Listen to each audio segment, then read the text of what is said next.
नमस्कार, राजस्थान स्पेशल में आप सभी का स्वागत है। मैं हूं आपके साथ नलिनी सिंह पालीवाल। बुलेटिन की शुरुआत करते हुए बता दूं कि जालौर पीएम मोदी के दौरे को लेकर संभागीय आयुक्त और रेंज डीआईजी ने कार्यक्रम स्थल का निरीक्षण किया। 21 अप्रैल को पीएम मोदी का दौरा होना है और भीनमाल में पीएम मोदी बीजेपी प्रत्याशी के समर्थन में जनसभा को संबोधित करेंगे। संभागीय आयुक्त डॉक्टर प्रतिभा सिंह और रेंज डीआईजी ओम प्रकाश ने सुरक्षा व्यवस्था को लेकर अधिकारियों को आवश्यक दिशा निर्देश दिए हैं। साथ ही प्रधानमंत्री के दौरे के मद्देनजर सुरक्षा के कड़े इंतजामात वहां किए जा रहे हैं। बता दें कि 21 अप्रैल को पीएम मोदी का दौरा भीनमाल में होना है और इस दौरान भीनमाल में पीएम मोदी बीजेपी प्रत्याशी के समर्थन में जनसभा को संबोधित करेंगे और साथ ही साथ भारतीय जनता पार्टी के लिए चुनावी प्रचार प्रसार कर प्रत्याशी के लिए समर्थन मांगेंगे। आपको बता दें कि जालौर पीएम मोदी के दौरे को लेकर संभागीय आयुक्त और रेंज डीआईजी ने कार्यक्रम स्थल का निरीक्षण किया। खबर पर ज्यादा जानकारी के साथ संवाददाता रूपनारायण सावरिया इस वक्त हमारे साथ फोन लाइन के जरिए जुड़ चुके हैं। रूपनारायण, 21 अप्रैल को पीएम मोदी का दौरा भीनमाल में होना है और इसके मद्देनजर डीआईजी ने कार्यक्रम स्थल का निरीक्षण किया है। निरीक्षण के दौरान किस तरीके की तस्वीरें निकल कर आई हैं, दर्शकों को बताएं। देखिए नालिनी, प्रधानमंत्री का दौरा है तो निश्चित रूप से जो है सुरक्षा चाक चौबंद रहेगी और सुरक्षा की दृष्टि से देखते हुए यहाँ पे जो है पुलिस अधिकारियों ने और एसपीजी ने मिलकर जो यहाँ पे जायजा लिया है कार्यक्रम स्थल का। और कार्यक्रम स्थल को जो है चप्पे चप्पे पर सारी निगरानी किस तरीके से की जाए और किस तरीके से जो है इस दौरे को सुरक्षित रूप से पूरा करवाया जाए, उसी को लेकर यहाँ पे जो है अधिकारियों ने मंथन किया। और अधिकारी जो मौके पर पहुंचे, कार्यक्रम स्थल पर पहुंचकर उन्होंने जायजा लिया किस तरीके से जो है सभा रहेंगी, कहाँ पे लोग आएंगे, किधर से पार्किंग होगी, वो सारी व्यवस्थाओं का उन्होंने यहाँ पे जायजा लिया और संबंधित अधिकारी को निर्देशित देते हुए जो है इस दौरे की सुरक्षा के प्रबंध करने का निर्णय लिया। जी, साथ ही साथ रूपनारायण, मैं आपसे ये भी जानना चाहूंगी कि लगभग कितने लोग उस जनसभा में एक साथ पहुंच सकते हैं, कितने लोगों के वहां पर मौजूदगी का जो है इंतजाम किया गया है? देखिए नालिनी, वैसे तो जो है भारतीय जनता पार्टी का दावा है कि यहाँ पर लाखों की संख्या भीड़ इकट्ठी होगी, क्योंकि उन्होंने वहाँ पर सभी कार्यकर्ताओं को जो है जिम्मेदारी दी है कि ज्यादा से ज्यादा जो है वहाँ कार्यकर्ताओं को लाया जाए। प्रधानमंत्री की देवी है तो यह समझा जाए कि कार्यकर्ताओं को जहाँ उत्साह जिस तरीके से जो है कार्यकर्ता लगे हुए हैं तो बड़ी संख्या में भीड़ यहाँ पे उपस्थित रहेगी और बड़ी संख्या में जो है प्रधानमंत्री की सभा में लोग भाग लेंगे। जी बिल्कुल, ज्यादा जानकारी के साथ रूपनारायण आप लगातार बने रहिए हमारे साथ, आगे भी खबरों पर आपसे जानकारी लेते रहेंगे। खबरों में आगे बढ़ते हुए बता दूं कि वित्त मंत्री निर्मला सीतारमण ने प्रेस वार्ता को संबोधित करते हुए कहा कि जहां बीजेपी के संकल्प पत्र को विकसित भारत 2047 का विजन पत्र बताया, वहीं दूसरी ओर पूर्व सीएम अशोक गहलोत और कांग्रेस पार्टी पर चुनाव के समय वोट के लिए झूठ बोलकर जनता को गुमराह करने का आरोप भी लगाया। उन्होंने कहा कि राजस्थान की बीजेपी सरकार ने 100 दिन की कार्य योजना पर काम करते हुए ईआरसीपी और पीकेसी लिंक योजना समझौता किया, जबकि पूर्ववर्ती कांग्रेस सरकार ने प्रदेश में जल की भारी किल्लत होने के बावजूद इस महत्वपूर्ण योजना को लटकाए रखा। मेरी नजर में अशोक गहलोत पहले ऐसे सीएम हैं जिन्होंने पानी जैसे महत्वपूर्ण विषय को गंभीरता से नहीं लिया और ईआरसीपी योजना को अटकाने का काम किया। इसीलिए विधानसभा चुनावों में राजस्थान की जनता ने नारा दिया था कि गहलोत मत लौट। वहीं वित्त मंत्री निर्मला सीतारमण ने कहा कि भ्रष्टाचार, कुशासन, झूठे वादे और वोट बैंक के खातिर जनता को गुमराह करना कांग्रेस की पुरानी आदत है। कांग्रेस ने अपने घोषणा पत्र में ओपीएस का जिक्र तक नहीं किया, जबकि ओपीएस कांग्रेस का मुद्दा था।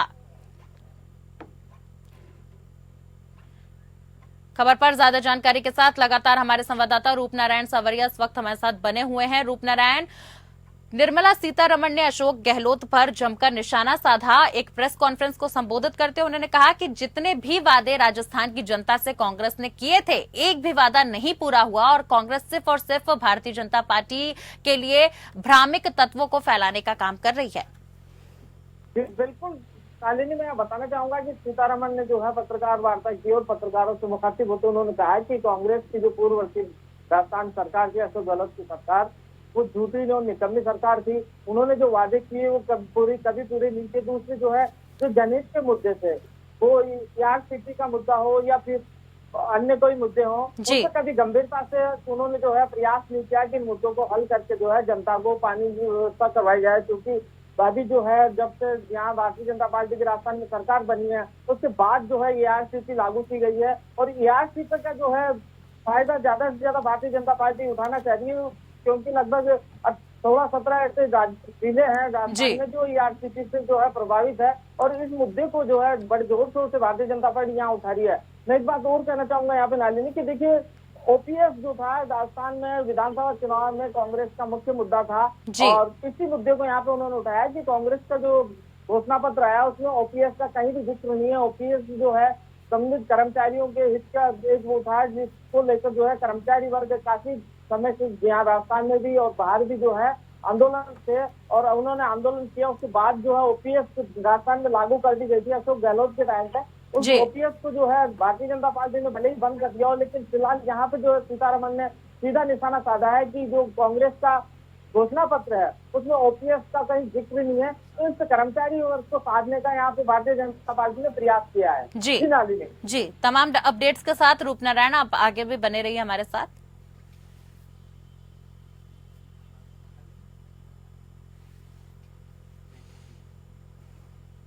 खबरों में आगे बढ़ते हुए बता दें, खबर विराटनगर से है। विराटनगर विधानसभा क्षेत्र में लोकसभा चुनाव के अंतर्गत कांग्रेस के जयपुर ग्रामीण लोकसभा प्रत्याशी अनिल चोपड़ा ने विराटनगर सहित विभिन्न स्थानों पर जनसंपर्क कर अपने पक्ष में मतदान करने की अपील की। आयोजित रैली में पिंटू किराड़ पार्षद, किशन सैनी पार्षद और कांग्रेस के कई कार्यकर्ता शामिल हुए, जहां सभी ने कांग्रेस के पक्ष में मतदान करने की अपील की।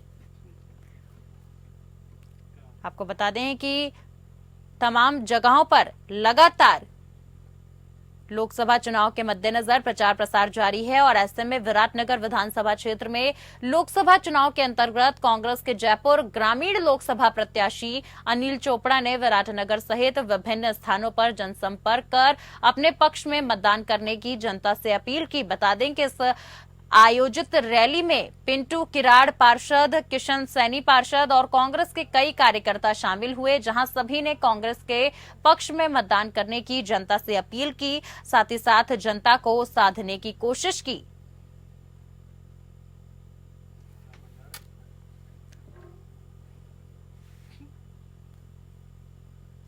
खबरों में आगे बढ़ते हुए बता दूं कि सचिन पायलट ने खोनागोरियन में जयपुर शहर के कांग्रेस प्रत्याशी प्रताप सिंह खाचरियावास के समर्थन में चुनावी सभा को संबोधित किया।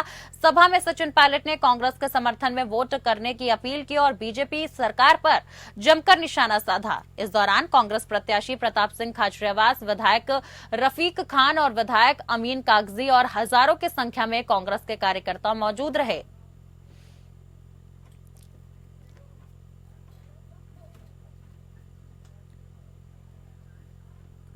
खबर पर ज्यादा जानकारी के साथ लगातार हमारे संवाददाता रूपनारायण सावरिया इस वक्त हमारे साथ फोन लाइन के जरिए जुड़े हुए हैं।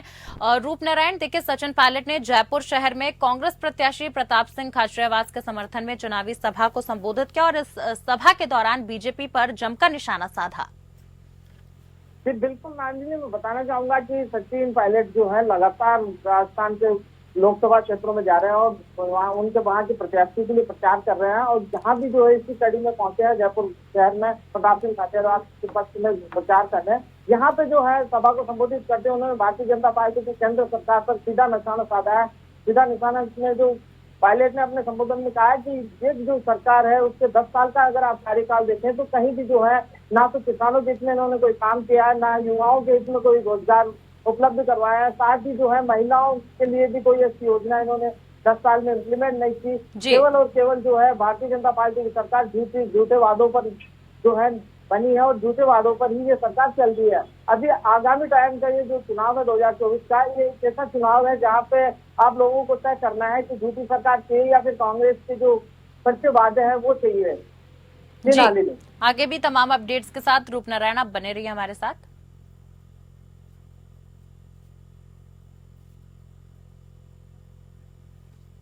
खबरों में आगे बढ़ते हुए बता दूं कि बीजेपी हरियाणा प्रदेश लोकसभा प्रभारी और बीजेपी राजस्थान पूर्व प्रदेश अध्यक्ष डॉक्टर सतीश पूनिया राजस्थान के विभिन्न लोकसभा क्षेत्रों में चुनाव प्रचार प्रसार पर हैं। डॉक्टर सतीश पूनिया का 7 दिवसीय राजस्थान प्रवास पर जालोर, सिरोही, बांसवाड़ा और बाड़मेर लोकसभा क्षेत्रों में बीजेपी प्रत्याशियों के समर्थन में चुनाव प्रचार प्रसार करेंगे और तीसरी बार मोदी सरकार बनाने का आह्वान करेंगे। बता दें कि प्रधानमंत्री मोदी की 21 अप्रैल को भीनमाल में आयोजित होने वाली आम सभा की तैयारियों को लेकर डॉक्टर सतीश पूनिया ने आज भीनमाल में जालोर सिरोही लोकसभा की कोर कमेटी बैठक लेकर आम सभा को ऐतिहासिक बनाने को लेकर चर्चा भी की है।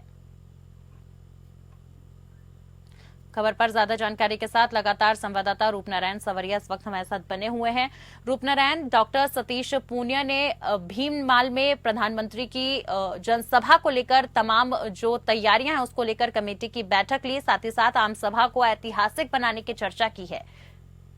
देखिए नाली, यहाँ पर मैं बताना चाहूंगा कि पूर्व प्रदेश अध्यक्ष सतीश पूनिया जो वर्तमान में लोकसभा से हरियाणा के प्रभारी भी हैं, राजस्थान पे जो लगातार जो है अपने दौरे कर रहे हैं और 7 दिवसीय जो है लगातार यहाँ कार्यक्रम कर रहे हैं। यहाँ पे भीममाल जालौन सिरोही में जो होने वाली प्रधानमंत्री की रैली है उसकी सारी जो जिम्मेदारियां वहाँ पे उन्होंने जो है कार्यकर्ताओं से आह्वान किया कि ज्यादा से ज्यादा कार्यकर्ता और आमजन इस सभा में पहुंचे ताकि प्रधानमंत्री नरेंद्र मोदी का जो विजन है वो लोगों तक पहुंचे, लोग समझे किस तरीके का जो है आगामी उनका कार्यकाल होगा, किस देश पे जो है वो वोट मांग रहे हैं। यहाँ पे उन्होंने कार्यकर्ताओं को उत्साह भरने का प्रयास किया और उत्साहित कार्यकर्ताओं को आह्वान किया है कि तीसरी बार जो है 400 पार भाजपा और प्रधानमंत्री नरेंद्र मोदी को जितवा कर भेजा जाए। राजस्थान से जो है 25 की 25 सीटों पे किस तरीके से जो है वापस तीसरी बार कमल खिलाया जाए, तो इसको लेकर यहाँ पे जो है कार्यकर्ताओं के बीच सतीश पूनिया लगातार बने हुए हैं और यहाँ पे अभी 7 दिन का उनका प्रवास का दौरा है। 7 दिन लगातार जो है राजस्थान में रहेंगे। जी बिल्कुल रूपनारायण, मैं इसी से जुड़ा आपसे सवाल लेना चाहूंगी कि आपने बताया डॉक्टर सतीश पूनिया का 7 दिवसीय राजस्थान प्रवास पर है, तो ये प्रवास किस प्रकार से शेड्यूल्ड है ये भी दर्शकों को बताएं। देखिए जो है सतीश पूनिया का जहाँ जहाँ पकड़ है, वर्चस्व है, क्योंकि वो भारतीय जनता पार्टी के प्रदेश अध्यक्ष रह चुके राजस्थान से और कार्यकर्ताओं में जो है सीधी उनकी पकड़ है, कार्यकर्ताओं से सीधा उनका लगाव है और कार्यकर्ताओं के बीच लगातार जो है राजस्थान की सभी लोकसभा क्षेत्रों में जहां उनका प्रभाव ज्यादा है उन लोकसभा क्षेत्रों में लगातार भेजा जा रहा है। वहां पे वो जाके जो है जनता से आह्वान कर रहे हैं कि किस तरीके से जो है वो जी भारतीय जनता पार्टी के पक्ष में वोट करें और 25 से 25 कमल राजस्थान में किस तरीके से खिला जाए, इस पर लगातार वो प्रयास कर रहे हैं और मेहनत कर रहे हैं और आम जनता के बीच साथ ही जो है कार्यकर्ता आह्वान कर रहे हैं कि वो निष्क्रिय ना हो, लगातार बने रहे, उत्साह के साथ बने रहे, क्योंकि आने वाला समय जो है भारतीय जनता पार्टी का है, नरेंद्र मोदी का है, ऐसा उनका मानना है। बहुत बहुत शुक्रिया रूपनारायण आपका हमारे साथ जुड़ने के लिए और तमाम खबरों पर अपडेट्स हमारे साथ साझा करने के लिए। राजस्थान सरकार में कैबिनेट मंत्री कर्नल राज्यवर्धन राठौड़ जयपुर ग्रामीण लोकसभा क्षेत्र से लोकप्रिय बीजेपी प्रत्याशी राव राजेंद्र सिंह निष्ठावान कार्यकर्ताओं और जनता जनार्दन के साथ झोटवाड़ा विधानसभा क्षेत्र में रोड शो किया। रोड शो तेजाजी मंदिर से शुरू होकर शेखावत मार्ग तक गया। वहीं कर्नल राज्यवर्धन राठौड़ ने कहा कि झोटवाड़ा समेत पूरे जयपुर ग्रामीण की जनता का मोदी जी की गारंटी पर विश्वास अटल अटूट है। साथ ही जनता जनार्दन 2014 और 2019 की तरह इस बार भी जयपुर ग्रामीण के लोकसभा चुनाव में फिर एक बार मोदी सरकार बनाएगी।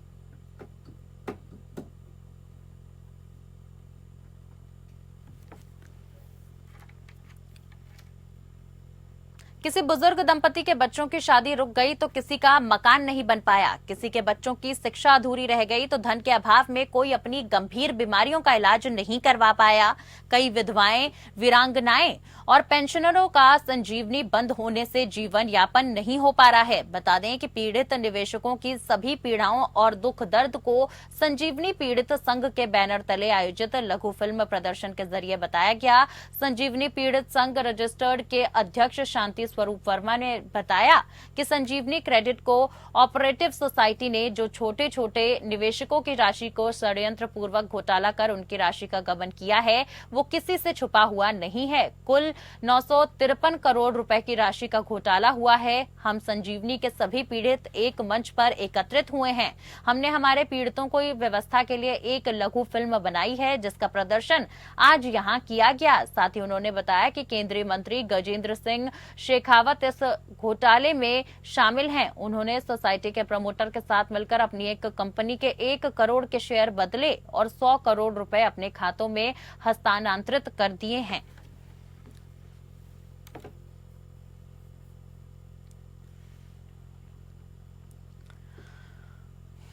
जिला निर्वाचन अधिकारी आशीष गुप्ता ने आने वाली 19 अप्रैल को सभी जिले के मतदाताओं से अपील करते हुए कहा कि 19 अप्रैल मतदान दिवस पर सभी जिले के बूथ पर मतदाता के लिए धूप के लिए लाइनों में खड़ा नहीं होना पड़े, इसके लिए टेंट लगाए गए हैं। साथ ही बैठने के लिए कुर्सी की व्यवस्था की गई है। साथ ही पीने के लिए पानी की व्यवस्था और वरिष्ठ नागरिक, वृद्ध, योग जन, विकलांग जन आदि के लिए बूथ तक ले जाने के लिए रिक्शा, टेम्पू साधन की व्यवस्था की गई है। साथ ही चुनाव निर्वाचन अधिकारी आशीष गुप्ता ने बताया कि भयमुक्त मतदान करें, किसी भी प्रकार गड़बड़ी हो तो तुरंत प्रशासन को सूचना करें ताकि मौके पर प्रशासन पहुंचे और सशक्त कार्यवाही हो सके, ताकि पुलिस बल, बीएसएफ जवान आदि लोग आपकी सुरक्षा में तैनात हैं।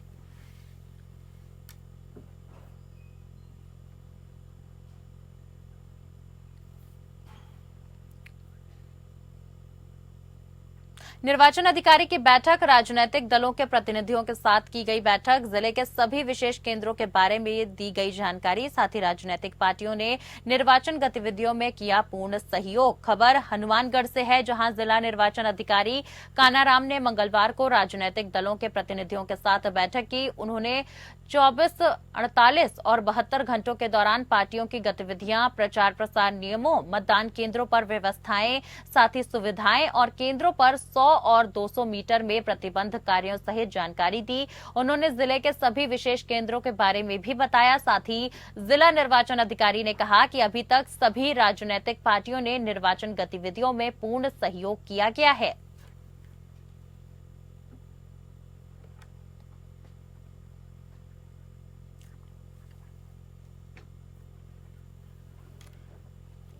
आपको बता दें कि खबर हनुमानगढ़ से है, जहां जिला निर्वाचन अधिकारी कानाराम ने मंगलवार को राजनीतिक दलों के प्रतिनिधियों के साथ बैठक की। उन्होंने 24, 48 और 72 घंटों के दौरान पार्टियों की गतिविधियां, प्रचार प्रसार नियमों, मतदान केंद्रों पर व्यवस्थाएं, सुविधाएं और केंद्रों पर 100 और 200 मीटर में प्रतिबंध कार्यों सहित जानकारी दी। उन्होंने जिले के सभी विशेष केंद्रों के बारे में भी बताया। साथ ही जिला निर्वाचन अधिकारी ने कहा कि अभी तक सभी राजनीतिक पार्टियों ने निर्वाचन गतिविधियों में पूर्ण सहयोग किया है। आपको बता दें कि 19 तारीख को कई जिलों में मतदान होने हैं। पहले चरण का ये मतदान होगा और ऐसे में लगातार चुनाव आयोग द्वारा तमाम तैयारियों को चुस्त दुरुस्त किया जा रहा है। खबर हनुमानगढ़ से है, जहां जिला निर्वाचन अधिकारी कानाराम ने मंगलवार को राजनीतिक दलों के प्रतिनिधियों के साथ बैठक की। उन्होंने कहा कि 24, 48 और 72 घंटों के दौरान पार्टियों की गतिविधियां, प्रचार प्रसार नियमों, मतदान केंद्रों पर व्यवस्थाओं का, सुविधाओं का और केंद्रों पर 100 और 200 मीटर में प्रतिबंध कार्यों सहित जानकारी दी जाएगी।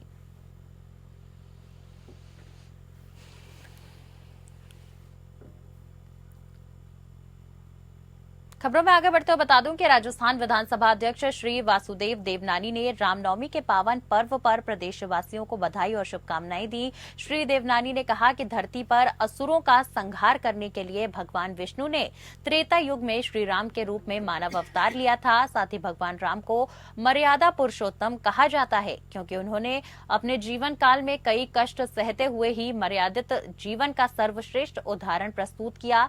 उन्होंने विपरीत परिस्थितियों में भी अपने आदर्शों को नहीं त्यागा और मर्यादा में रहते हुए जीवन व्यतीत किया, इसीलिए उन्हें उत्तम पुरुष का स्थान दिया गया है। वहीं देवनानी ने कहा कि इस पर्व को खुशहाली के साथ मनाएं। उन्होंने इस अवसर पर प्रदेश की समृद्धि की भी कामना की।